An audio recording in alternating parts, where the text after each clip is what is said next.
사실 이게 이제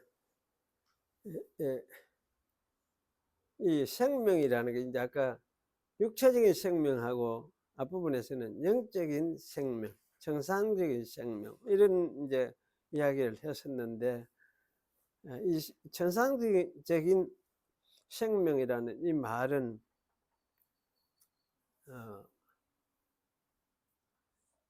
사실은 우리가 가진 그 육신의 생명 뭐 이런 의미로 이해를 할 수도 있겠는데, 지금까지는 비슷하게 그래 이해를 해 왔었는데, 이 세상 이 육신의 생명 끝나면은 정상적인 생명 속에 안 보이는 이 생명이 계속이 됩니다. 이런 생각을 우리가 해 왔었죠. 했는데, 두 가지 종류의 생명 이렇게 우리가 이제 생각을 했는데, 좀 이것에 대해서 이해하는 것이 참 폭넓게 좀 다양하게 좀 폭넓게 이해할 그 하나님과 이제 우리가의 관계 속에서 언약 관계, 전에는 예수님을 믿는다는 것도 몰랐고, 또 예수님이 하나님의 아들이고 예수님의 아버지이신 하나님이 창조주시라는 것도 우리는 몰랐고, 사실 그런 가운데서 살았던 인간이었는데, 그것을 이제 알고 깨닫게 되어진 그 사실 자체가 이제 다른 말로 천상적인 생명을 이제 갖기 시작을 했다. 그러면 이렇게 생각하면은 이제 이 생명이라는 말이 하나님과 하나님 모르던 사람이 하나님을 알게 된 새로운 관계가 이렇게 성립된 거, 이것을 천상적인 생명이다, 이렇게도 말을 할 수 있어요. 그런데 이렇게 말하면 그런 관계만 새로 새 관계만 맺어진 그걸 이야기 천상적인 생명이라고 하느냐, 이렇게 이야기를 할 수가 있는데, 또 그거하고는 좀 달리 다른 점이 있죠. 이제 우리에게 성령을 받았다, 하나님의 영이신 성령을 받았다. 그러면 성령을 받았다는 것은 이제 하나님을 알게 된 마음을 우리가 받았다는 이야기나 마찬가지거든요. 이제 그렇게 생각할 때 정상적인 생명이라는 것은 또 달리 말하면 하나님의 성령을 받아서 하나님을 알게 된 마음 상태를 내가 가지게 되어지고, 또 하나님을 알았기 때문에 나는 하나님을 진짜 나의 주인으로, 창조주이기도 하고 진짜 창조주죠. 내가 이 세상에 존재하게 된 근원이 무엇이냐 이럴 때에 창조주 하나님 그분이 창조를 시작을 하셔서 나라는 것도 이 세상에 존재하게 되었구나. 그래서 그분이 이제 진짜 나의 주인이구나, 나의 주인이구나, 이것을 이제 인정을 하고 믿고 따르게 되는 이런 마음을 우리가 가지게 된 거지. 이게 이제 믿음의 마음이에요. 믿음의 마음인데, 그럼 이런 마음을 가지게 된 것이 달리 말하면 성령을 받아서 이런 마음을 가지게 된 것이니까, 이거는 사실 아무것도 없다 이렇게 할 수는 없거든. 무시할 수 있는 성격이 아니에요. 그래서 실제적으로 이 마음을 받는 것이, 이런 마음을 가지는 것이 성령을 받아서 성령이 우리 속에 계시는 것이다, 이렇게 말을 할 수도 있고, 그렇다면 사실 요거를 이제 성찬론 관점에서 생각을 하면 요거는 영적인 임재, 이렇게 이야기를 할 수 있어요. 영적인 임재, 성령이 임재해 계시고 영적인 임재인데, 그런데 이제 영적으로 임재한다는 이 말이, 그러면 성령만 이렇게 임재하시는 것이가 우리 속에 임재해 계시느냐 할 때에, 아까 그런 말이 나오죠. 그리스도는 하늘에 앉으시고 하늘 위에 앉아 계시고, 뭐 그런 이야기를 또 하고 있는데, 그리스도의 몸은 하늘에 계신다. 그럼 성령만 우리와 계신다. 그러면 그 성령은 아버지의 성령이기도 하고 아들의 영이기도 하고, 그래서 사실은 이제 삼위일체 중에서 제3위 성령님이 우리에 계신다. 그럼 이 성령님을 통해서 계시는 것을 그만을 말하느냐? 그리스도는 저 하늘에 어딘가 계시고, 그렇게 이제 생각을 할 때에 물론 그것도 틀린 건 아니고 또 그렇게 말하는 것도 가능하고 한데 맞는데, 근데 이제 요한복음 14장에서 특히 요한복음 부분에서 강조한 게 뭐냐면 삼위일체가 함께 하나님의 백성들, 새 백성들에게 와서 함께 계시겠다는 이야기. 그렇게 너희가 내 안에 있고 나도 너희 안에 있고, 그럼 내가 아버지 안에 있고, 그리고 아버지와 내가 우리가 이렇게 이야기하면서 함께 성령을 통해서 너희와 함께 거하겠다, 와서 너희 중에 거하겠다, 이런 이야기를 하는. 그러면 사실은 성령을 통해서 거한다는 말은 하늘에 거하는 게 아니고 여기에 거하는 거예요. 하나님 백성이 있는 여기에 거하는 거지, 하나님이.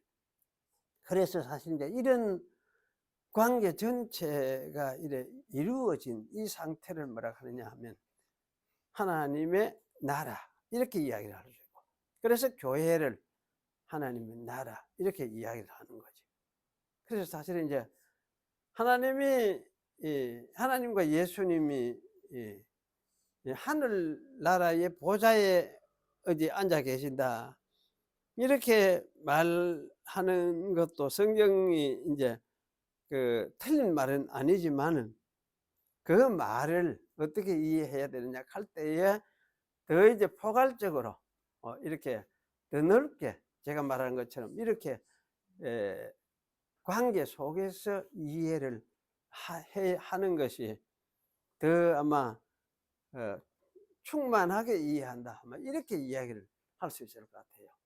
그래서 이런 이해를 하고 나면은 하나님 하늘에 계신다, 이 말이 또 사실 하나님의 자신 본성 자체는 하늘에 속한 이 땅하고는 다른 초월적인 존재로서의 하늘이고, 그런 의미에서 이제 하늘에 계시는 하나님을 이야기를 한다, 이렇게 말을 할 수, 이해를 할 수도 있는데, 이제 이해가 아까 요한복음 14장에서 말은 자기 백성 중에 하나님이 임재해 계신다 하는 이 말씀은 와 어떻게 이제 연결이 되느냐 하는 것을 이래 좀 포괄적으로 이해할 수 있도록 할 때에 관계라는 아까 이런 이해로서 이해를 하고 하는 것이 굉장히 중요한 이해라 할 수 있겠습니다. 그래서 이런 이해를 하면은 하나님과 우리와의 관계, 영생이라는 것도 결국은 내가 가진 어떤 생명, 요런 어떤 관점보다는 결국 성령님이 우리 속에 계시고 성령님의 그 마음을 내가 받은 요런 상태를 두고 뭐라 하느냐, 생명이다 또는 영생이다, 요렇게 말을 한다는 것도 우리가 좀 잘 이해를 할 수 있고, 그래서 이제 계시록에 나오는 계시록 4장에 사도 요한이 하늘이 열리고 하늘문에 올라가 보니까 열려서 거기 이제 올라갔는데 거기 보니까 하늘 세계가 전격이 이제 그때부터 펼쳐지가 계시가 되어지는데, 이제 그 하늘이 어디냐 할 때에 우리는 이제 저 어딘가 하늘 어디인가 사도 요한이 올라가가 거기에서 어떤 전경을 봤다, 이렇게 생각을 많이 해왔는데 사실 그것만이 아니고 어쩌면은 그 하늘이 열리고 하는 말은 이런 그 하나님의 통치하는 새로운 그 백성들, 새로운 세계가 이렇게 시작이 되었다. 이런 그 관계를 사도 요한이 보는 형식으로, 계시를 보는 형식으로 그렇게 이제 이렇게 보여주셨다. 그래서 신약의 교회 중에 하나님이 임재해 계시는 것, 삼위일체 하나님이 임재해 계시는 것을 보여주셨다. 이래 이해해도 사실은 그게 틀리지는 않는다.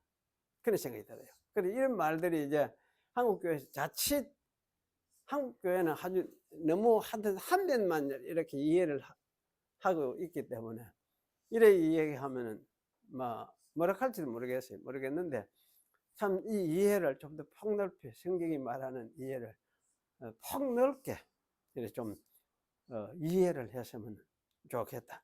그런 생각이 들어집니다. 그래서 그런 관점에서 우리가 성찬하는 것도 이것을 늘 고백하고 예수님의 영을 내가 받았고 그 구속의 도리를 내가 알고 나는 이제 주님이 내 주인이시다 하는 그 사실을 고백하면서 주인이기 때문에 그분께 순종하고 따라가고 이렇게 살아가려고 하는 마음가짐을 가지고 예를 서고 그렇게 해서 이제 살게 되는 이것이 이제 신자의 살아있는 신자된 모습이죠. 그래서 생명의 모습 하는 거는 생명의 모습을 달리 생각하지 말고 신자의 모습이다 이렇게 생각을 하고 신자가 이런 모습이 전혀 없다 이렇게 하면 그건 말이 안 돼요. 그거는 왜냐하면 예수 안 믿는 사람이나 똑같은 사람이기 때문에 이라는 말이 똑같고 이 성령 없는 사람이나 말이 똑같거든. 그래 가면 말이 안 돼요. 그거는 이제 어쨌든 신자라는 성령이 계시고 예수님을 주로 받았으니까 주 받은 마음을 가지고 그 마음을 따라서 살려고 애를 쓰는 마음, 이런 그 마음을 가진 자가 신자다는 것, 이 사실을 여러분 이제 기억을 하면서 우리가 이제 성찬 참여하는 건 바로 이제 이것을 확인하고 되새기고 다시금 더 이제 분명하게 하고 하는 중에서 이제 참 그 주님 백성 된 것을 되새기는 그런 작업이다. 그렇게 여러분이 좀 이해를 하시면 좋겠습니다. 그래서 좀 폭이 넓게, 이거는 옛날에 사실은 이렇게 만들어졌는데 이게 성경을 통해서 이렇게 만들어졌지만은 때로는 아직 이렇게 보면 좀 넓게 좀 이해하고 설명해야 될 부분들이 많이 있어서 제가 이제 이런 설명들을 합니다. 많이 그걸 했죠.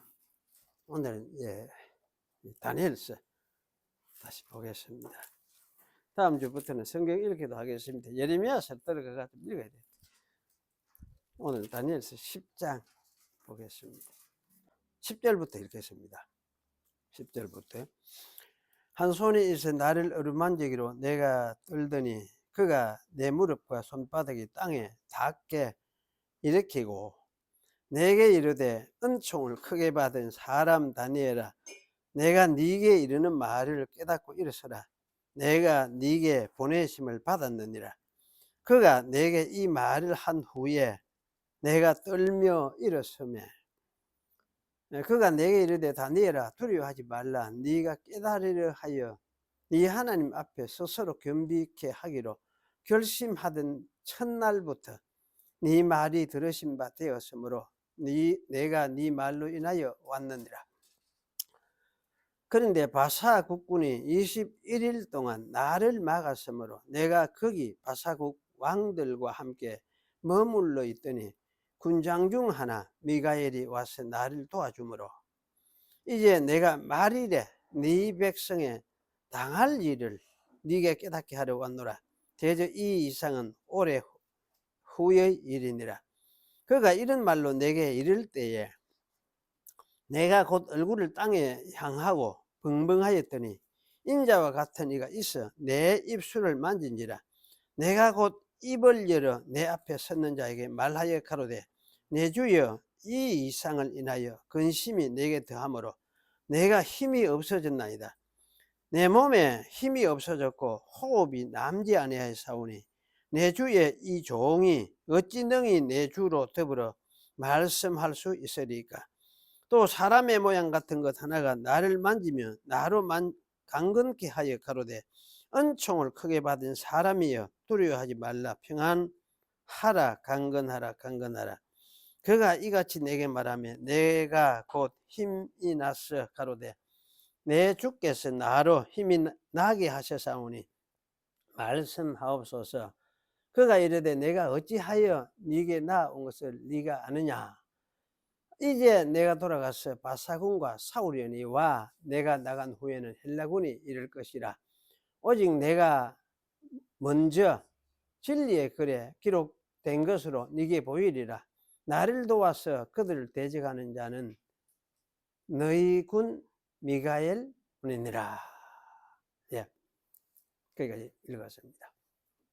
예, 기도하겠습니다. 하나님 아버지, 하나님의 말씀을 옛적에 또 이 묵시적인 형태로서 보이시면서 보여주셨고 또 그것을 기록한 말씀을 오늘 우리가 읽고 보니 우리가 이해하고 깨닫는 것이 너무나 어려운 부분은 없지 않아 있습니다. 하지만은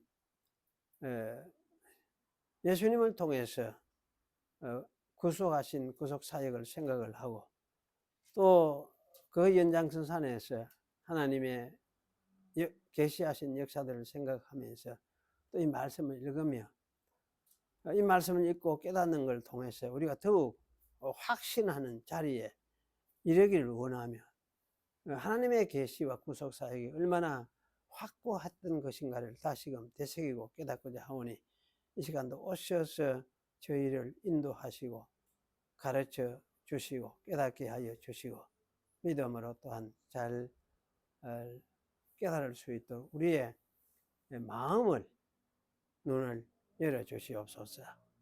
구주 예수님의 이름으로 기도하옵나이다. 아멘. 예.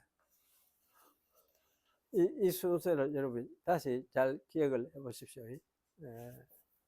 바벨론, 메데, 바사, 느부갓네살, 벨사살, 그 다음에 다리오 고레스. 다리오 고레스하는 저와가는 조금 애매한 부분이 역사적으로 있어요.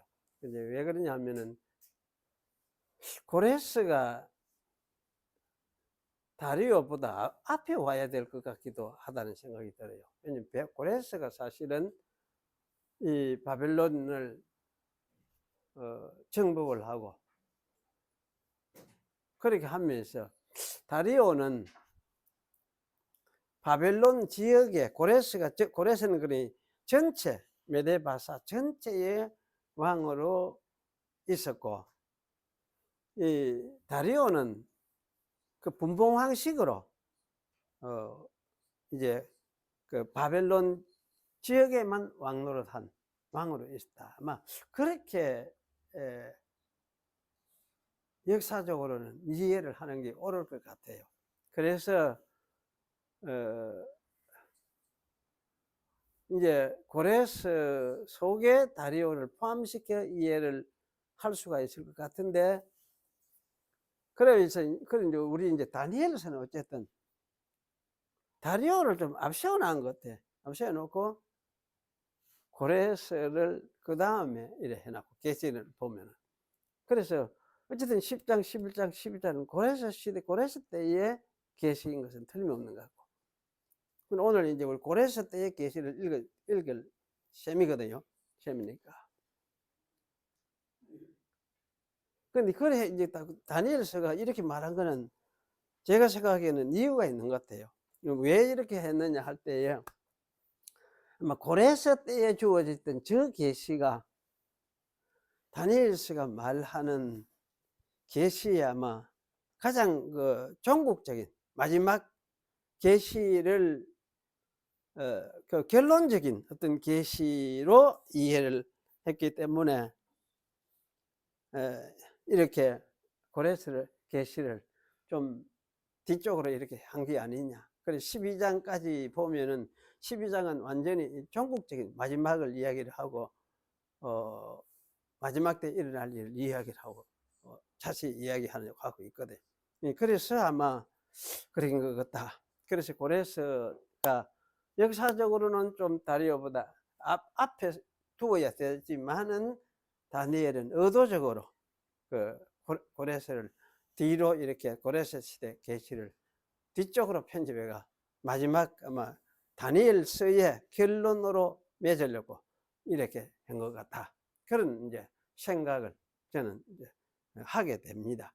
그래서 그런 점에서 이 하여튼 다니엘서의 복잡한 부분을 우리가 좀 생각을 염두에 두고 오늘 생각을 하겠습니다. 제가 이제 그 글을 안 쓰고 이래 말을 해보려고 하니까 참 그게 정말 어려워요. 그게 이제 머리가 팀해져 가지고 자꾸 말이 생각도 안 나고 이에 붙이지도 못하겠고 그게 너무 어려워가 오늘은 이제 썼는데 써가지고 변호사들 보니까 예측 없이 말을 차분차분히 하는 그걸 보면서 저거를 나도 좀 배워야 되겠다 이 생각이 들어서 하여튼 쓴 것을 또박또박 좀 읽는 훈련도 좀 해야 되겠다 생각이 들어집니다. 그래서 오늘은 그렇게 한번 해보겠습니다. 그래서 이제 10장 오늘 말씀한 것처럼 고레스 3년 때에 계시다 그렇게 이야기를 하고 있으니까 이 이제 10장 이야기가 11장 12장까지 다 연결되는 하나의 전체 그 계시 사건 같아요. 11장 12장까지가 아마 그렇게 생각을 하고 우리가 이제 고레스 3년 때에 계시다 아마 이런 생각을 가지면서 오늘은 요 10장 부분을 중심으로 해서 좀 말씀을 드리겠습니다. 고레스 3년 정월 24일에 티그리스 강이죠. 티그리스 강가에 다니엘이 있었습니다. 그때 이제 다니엘에게 한 사람이 나타났습니다. 그 사람은 세마포 옷을 입었고 허리에는 우바스 순금띠를 띠었고 그 몸은 황옥 같고 그 얼굴은 번개빛 같고 그 눈은 횃불 같고 그 팔과 발은 빛난 녹과 같고 그 말소리는 무리의 소리와 같았습니다. 그 모양을 다니엘은 보았지만은 다니엘과 함께 있던 사람들은 크게 떨며 도망하여 숨었다 이렇게 말을 합니다. 아마도 두려움이 다니엘과 함께 있던 사람들에게 임했기 때문에 아마 다니엘의 친구들은 함께 있던 사람들은 도망을 했지 않겠느냐 그런 이제 추측을 저는 해봅니다. 다니엘 혼자서만 이제 그 두려운 모양을 볼 때에 다니엘 자신도 자신의 몸에 힘이 빠졌고 자기의 아름다운 빛이 변하여 썩은 듯 하였다고 했습니다. 그리고 힘도 다 빠져버렸다고 합니다. 그리고 그의 말소리를 들을 때에 자신은 얼굴을 땅에 대고 깊이 잠들었다고 합니다. 아마도 힘이 다 빠져서 없어졌기 때문일 것입니다. 아마 죽지는 않을 만큼 힘이 아마 남아 있었겠다 이런 생각이 듭니다. 그래서 의식이 있는 상태가 유지될 수 거의 없을 만큼 힘이 빠져버렸기 때문에 죽지는 않고 이렇게 되었기 때문에 아마 잠든 상태가 되어버리지 않았느냐 이런 생각을 저는 해봅니다. 아마도 그분의 손이 다니엘을 어루만져서 힘을 주어서 일어서게 하였다는 생각이 하였던 것이 분명합니다. 그리고 그의 손이 다니엘의 입술을 만져주었고 힘이 빠진 다니엘을 만져서 강건하게 만들어 주었습니다. 이분은 성부 하나님 곧 옛적부터 항상 계신 이가 보낸 7장에 그런 말씀을 하셨죠. 옛적부터 항상 계신 이가 그리 말씀을 했었으니까 그분이 보낸 인자 같은 이 곧 하나님의 아들이 틀림이 없다 그런 생각을 합니다. 이것은 우리가 이제 해석해서 이렇게 말을 할 수밖에 없죠. 그래서 이 장차 구원자로 세상에 보냄받을 그리스도 이미 분명하다 그렇게 생각이 됩니다. 그래서 이건 그리스도다 성자 그리스도다 이렇게 이제 학자들은 설명을 하고 있습니다. 그런데 여기서 이해하기 어려운 점이 있습니다. 오늘 이것을 중심으로 이제 좀 생각을 해보겠습니다. 이 어려운 점이 무엇이냐 하면 인자 같은 이 곧 하나님의 아들이 다니엘에게 오는데 바사 왕국의 군주가 21일 동안 하나님의 아들을 막았다는 사실입니다.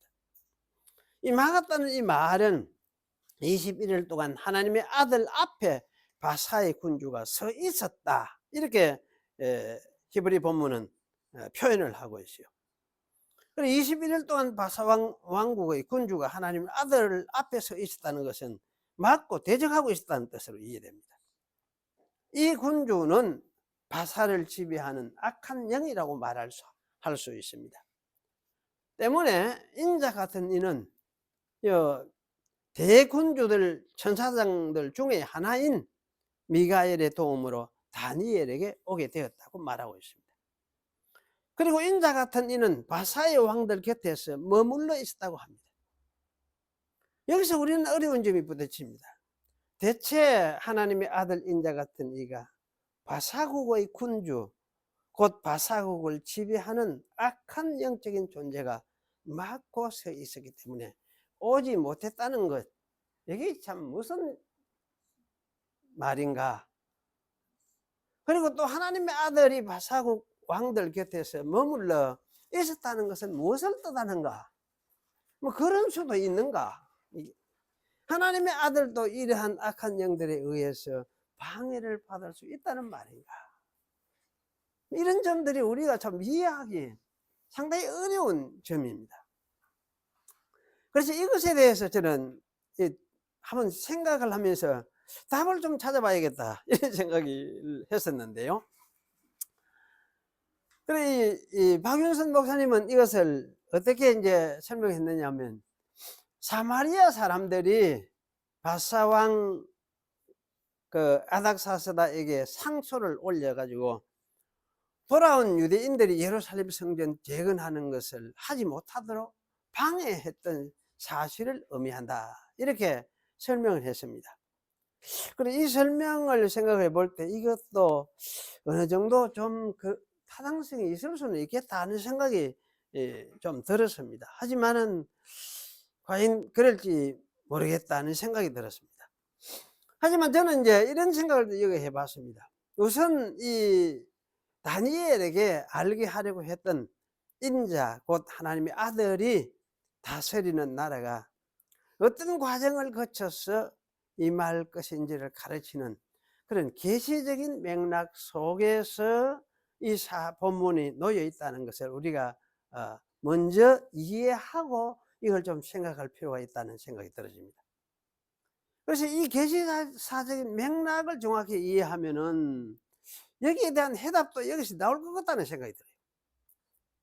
그래서 이제 이 맥락을 우리가, 맥락이라고 하는 건 자세한 것을 이렇게 하는 게 아니고, 이것이 말하는, 다니엘서가 말하는 그 전체적인 어떤 문맥이죠. 흘러가는 문맥을 이야기를 하지. 그럼 이것을 이해를 하고 이 속에 있는, 이 속에서 나타난 이 사건을 이해를 하는 것이 아마 해답을 찾는 하나의 방법이 되겠다, 그런 생각이 들었습니다. 그래서 이 맥락을 좀 우리가 생각을 해보면은, 먼저는 7장에서 우리가 좀 생각을 해보는 게 좋겠습니다. 7장에서 인자 같은 이가 다스리는 영원한 나라가 올 것을 말했습니다. 7장에는 그랬죠. 인자 같은 이가 다스리는 영원한 나라가 올 걸 이야기를 했습니다. 그리고 8장에 오면은, 8장 기억납니까? 메데 바사를 헬라가 쳐서 깨뜨릴 것을 보여주셨습니다. 뭡니까? 헬라는 순염소죠. 염소로 나타났죠. 앞에 메데바사는 양으로 이렇게 표현되면서. 그래서 이제 이 헬라가 이것을 무너뜨릴 것을 보여주셨습니다. 그리고 좀 더 이제 세밀하게 그게 좀 설명이 약간 더 붙여지는 것이 있는데, 헬라가 나뉘어져서 네 나라를 이룰 것을 이야기를 하고, 또 헬라의 뿌리에서 악독한 한 왕이 일어나서 파괴를 행하고 이스라엘 백성들을 심하게 죽이고 이스라엘의 하나님 여호와를 대적하다가 마침내는 망하게 될 것을 이야기를 했습니다. 그래서 이러한 것을 통해서 다니엘은 자기가 기도하는 이스라엘 백성이 먼 후일 헬라의 뿌리에 의해서 많은 고통을 겪게 될 것이구나. 그것을 이제 알게 되었던 것이죠. 그리고 헬라의 뿌리에서 난 왕은 하나님의 섭리에 의해서 아마 그거는 깨어질 것이 틀림없구나. 아마 이렇게 그 8장 끝에서 이해를 하게 되었던 것 같다. 그런 생각이 들어집니다. 그래서 아마 헬라 세력도 망할 것은 틀림없다. 망할 것은 현재 자기는 뭡니까? 바사 시대에 있으니까 바사 시대에 있고 바사 헬라 다음에 오지만은 이도 망하게 되는구나. 이렇게 알게 된 거죠. 그리고 그 장에서는 메대 족속 다리오가 갈대아 나라 왕으로 시험을 받던 초대에 70일의 사건들이 일어난다는 계시를 우리가 다니엘이 받았습니다. 그래서 허물이 마치고 죄가 끝나고 죄악이 영원히 속량함을 받으며 영원한 너희가 드러나며 이상과 예언이 성취되며 거룩한 자 메시아가 끊어지는 고난의 과정을 거쳐서 영원히 세워진다는 계시를 받았습니다. 반면에 이스라엘 민족이 선민의 위치에서 쫓겨나고 그들에게 두셨던 성소가 회파되어 사라질 것이라는 계시도 실제 그 9장에서 받았습니다. 따라서 이 70일의 사건들은 헬라가 멸망한 후에 또 다른 나라, 곧 넷째 나라 로마 때에 일어날 것이라는 사실을 다니엘은 아마 깨닫게 되었다. 이렇게 말을 할 수 있을 것 같습니다. 그리고 10장, 12장은 고레세 때 받은 계시 전체를 아마 이래 진술을 하고 있는 것 같아요.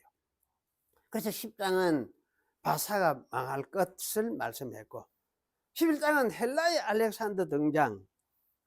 그 이제 11장은 사실 전부 헬라 시대의 그 주축을 초점을 맞추고 있어요. 11장 전체가 길고 복잡하지만. 그래서 이 헬라의 등장과 그 이후에 나타날 네 나라가 헬라가 나누어지는 거죠. 나누어져서 또 그들 중에서 이제 그 애굽의 두 나라가 서로 싸우는데 그 애굽 쪽에는 이제 프톨레미 왕조가 세워져요. 그리고 수리아 쪽에는 셀루크스 왕조가 세워져요. 이 두 왕조가 서로 투쟁하는 것을 11장은 길게 자세하게 다뤄요. 이거 역사적으로 너무나 명백하게 역사를 봐서 연도만 좀 입하고 하면 딱 역사적으로 그대로 될 것을 이야기를 해놨어요. 놀라운 이야기래요. 그리고 마침내 이제 나중에 어쩌면 기띔은 로마예요. 로마가 등장할 것을 이야기하고 로마가 등장하여서 이 수리아 세력인 에피파네스의 애굽 원정을 막았기 때문에 에피파네스가 유대로 군사들을 돌려서 유대인들을 배교하도록 만들고 성소를 더럽히고 성전 제사를 폐지하고 주피터상을 성소에 세우도록 하고 또 유대인들을 타락시킬 것을 말씀을 하고 있어요. 이때 유대인들 중에서는 지혜로운 자들도 많이 넘어질 것을 이야기해요. 그러면서도 다시 그들이 일어나서 연단도 받고 정결하게 되고 희귀하면서 끝까지 이 고난의 때를 견뎌갈 것을 이야기를 하고 있습니다. 그리고 이 수리아 왕 에피파네스가 미친 짓을 행해요. 그래서 미친 짓을 행하다가 결국 하나님의 심판을 받아서 멸망하게 될 것을 11장 끝부분은 이야기를 하고 있습니다. 이로써 이제 헬라 세력, 여기 11장 끝부분에 그러면 헬라 세력, 수리아 세력이죠. 헬라 세력은 사실상 거의 망하게 되었습니다. 그리고 이제 12장이 이어지는 거지. 그러면 이 12장은 헬라가 망한 후에 있을 사건을 말하는 것이 틀림없다. 그런 생각이 듭니다. 그래서 그것을 여기 그때에 이 민족을 호위하는 대군 미가엘이 일어날 것입니다. 그때에 하면 때는 바로 이제 헬라가 망한 그때에 이제부터 네 민족을 호위하는 대군 미가엘이 일어나서 활동할 것이다. 그런 이야기죠. 그리고 이스라엘 백성의 환란이 또 있을 것이다 라는 말로서 시작을 하는 것이 12장입니다. 이런 관점에서 보면은 12장은 로마 시대에 있을 환란과 메시아 사역으로 인한 복음 전파와 이스라엘 성소의 폐기와 성소 폐기죠. 폐기와 새로운 시대 곧 하나님의 나라가 도래할 것을 말하고 있는 것이 12장의 핵심 내용입니다. 이렇게 다니엘서의 성경 본문을 자세히 파악해보지 않으면 사실은 시대적인 구분을 참 알기가 어려워요. 왜냐면 이거는 아마 이제 계시하는 방식의 특징 때문에 이런 것 같아요. 이걸 보고 이래 하는 것이니까. 거기 어느 시대에 어떻게 뭐 그런 걸 다 이야기를 할 수도 없는 상황이니까.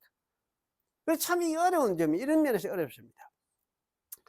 이상의 이 다니엘서가 말하는 계시 역사 진행 과정에 큰 맥락이에요. 큰 맥락. 그래서 사실 이런 맥락에 비추어서 생각할 때에 하나님의 아들 인자 같은 이가 바사 군주에게 막혔고, 그래서 그들과 함께 있다가 미가엘의 도움으로 21일 만에 다니엘에게 왔다 하는, 이거는 뭡니까? 하나님의 아들이지만은 덜렁 모든 걸 다 한꺼번에 일하는데 이거 아니잖아요. 그 역사적인 어떤 진행 과정을 따라서 하나님의 아들이 세상에 오는구나, 이걸 가르쳐 준 거지. 그래서 다니엘에게 이걸 가르쳐 준 하나, 이거는 계시적인 행동이라 생각이 들어요. 나아가서 여러 나라들을 거치고 상당한 세월이 흐른 후에 하나님의 아들 인자가 와서 하나님의 나라를 이룬다는 것을 가르치기 위한 일종의 행위 계시였다, 그런 생각이 듭니다. 왜냐하면 그 10장 20절에 보면 그렇게 해놨거든. 그가 이르되 내가 어찌하여 네게 나온 것을 네가 아느냐? 이제 내가 돌아가서 바사군과 싸우려니와 내가 나간 후에는 헬라군이 이를 것이다. 내가 가고 나면 또 뭐가 합니까? 무슨 나라? 헬라가 온다. 네 당장 뭐가 일이 된다, 그런 게 아니에요. 다음 또 나라가 또 온다는 거지. 이러면서 이제 이야기를 하면서 거의 11장을 이어져서 쭉 이야기를 쭉 하고 11장의 긴 역사를 이야기해요. 헬라가 어떻게 해가 결국 사라져 갈 것이다 이야기를 쭉 하니까 10장 끝에도 그 이야기, 그래가 이제 헬라가 망할 걸 이야기를 하잖아요. 10장에 가면은. 그러니까 이제 이런 후에 12장의 이야기를 하니까. 그러니까 이 이야기는 이런 시대가 여러 나라가 네게 보였던 그 하나님의 나라, 인자 같은 이가 다스리는 나라가 당장 오는 게 아니다. 70년을 빨리 돌아가가 그런 기도로 구하고 그렇게 하지만은 사실 그런 게 아니다. 그래 할 게 아니다. 그거는 결국은 왜냐하면 예루살렘 폐지되듯이 폐지될 그런 나라고, 그러면서도 새로운 나라, 하나님의 아들이 다스리는 새로운 나라, 이런 나라가 오는데 이 나라는 네 현재 있는 이 바사 지나고 또 헬라라는 것도 지나고 그 다음에 누가 오느냐? 그 다음에 어떤 나라가 등장을 하고 그때에 하나님의 나라가 온다. 이걸 가르치려고 하는, 이걸 다니엘에게 이해시키려고 하는. 그래서 하나님 나라에 오는 것은 역사적인 과정을 거쳐가면서 이렇게 이루어진다는 것을 보여주고 가르쳐 주려고. 여기 인자 같은 이도 막바로 온 게 아니고 그 21일 동안 머물러 있다가 그렇게 이제 오게 되었다, 이렇게 이야기를 해준 거지. 이렇게 해준 거지. 그러면서 여기 사실은 이런 이제 이야기를 하면서 또 하나 이제 이거는 저는 볼 때 이렇게 인자 같은 네가 이런 모습으로 계시를 한 거는 상당히 약한 모습으로 계시를 했잖아요. 약한 모습으로 계시했어요. 마치 이거는 이 영적인 악한 악마의 군사가 하나님의 아들 만나면 쩔쩔맬 줄 알았는데 쩔쩔매지도 안 하고 밭에 가지고 21일간 이래 있구나. 하나님의 아들도 굉장히 약하네. 그것도 21일 동안 해가 그들 속에 있었다. 그것도 참 희한하네. 그 하나님 아들 별 맥도 없네, 이런 생각이 들어요. 근데 신약의 인자는 그렇지 않잖아요. 귀신들이 쩔쩔 매고 소리를 지르고 명령하니까 물러가고, 나중에는 귀신 대가리까지 뭡니까? 마귀가 박살이 나고, 그리고는 부활해 버렸어요. 죽여도 부활해 버리고. 이런 하나님의 아들로서 나타나니까. 그럼 이거하고는, 여기에 다니엘에서 말하는 이 하나님 아들하고는 너무 다른 거야. 너무나. 그래서 왜 이래 다른 모습을 이렇게 가지고 이렇게 나타났느냐 할 때, 왜 나타났겠습니까? 왜? 하나님 아들의 진짜 모습을 숨겨야 되기 때문에. 숨겨야 돼. 그 누구에게? 귀신들에게 사실은 숨기는 거지. 이런 근거가 어디 있느냐 할 때에, 이 근거가 사실은 에베소서 보면은 많이 나오잖아요. 신약의 사도 바울이. 그리스도는 뭐라 합니까? 하나님의 비밀이라고 이야기해요. 비밀.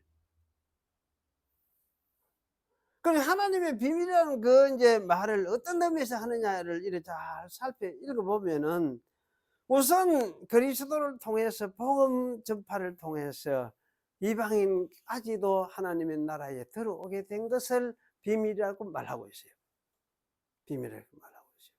그런데 저는 이제 그 비밀이라는 말 속에는 그리스도의 사역이 다 포함이 되어 있다 싶어요.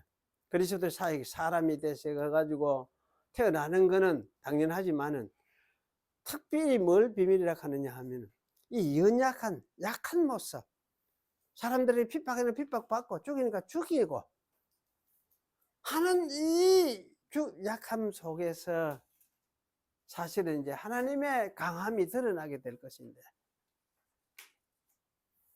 이 약함은 약함 그대로를 사실은 구약 시대는, 다니엘 시대는 마귀들에게는 그걸 보여줘야 돼. 보여주고, 신약의 그 그리스도의 모습처럼 그렇게 강하고 죽음도 죽지 않고 부활해버리고 하늘 존재로서 부활해버리는 이런 그리스도, 이 측면의 그리스도의 모습은 비밀처럼 그들에게도 숨겼다. 그렇게 숨기기 위해서 여기에 이런 약한 모습으로 아마 다니엘에게 그 그발 강가에서, 히데겔 그 강가에서 보였던 것이 아니에요. 그발 강가 맞습니까? 맞죠? 아까 이 생각이 갑자기 멈춰진다. 그래, 그 계시를 보면서 히데겔 강가에 히데겔 아니면 히데겔 강가에서 4절에